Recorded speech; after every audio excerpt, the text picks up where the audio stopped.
在地人在地前来看南投草屯敦和社区的小基干计划，来开办着长青不老传统古玩的课程，透过拍干乐，增加着社区的长辈者的互动，嘛来勾起着因当年的回忆。更加有高龄90外岁阿嬷嘛来参加，大家对拍这个干乐拢真有趣味。这个社区的广场，老大人是笑甲嘎嘎叫，真热闹。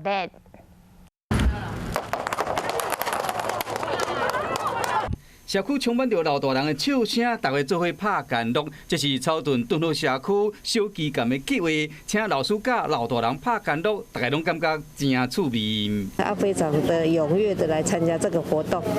我们这个长青班的打陀螺哈，也是，其实我是一个在做一种实验呐，看看他们可以能不能学得好，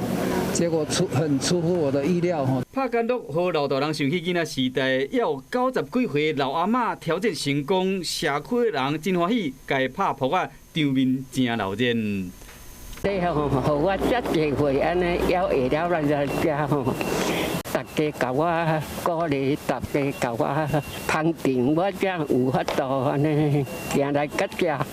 社区老大人拢真欢喜，用伫疫情有较回时拍干乐。毋来使联络厝边头尾感情，冒这个机会，会使甲孙仔做伙体验拍干乐的趣味。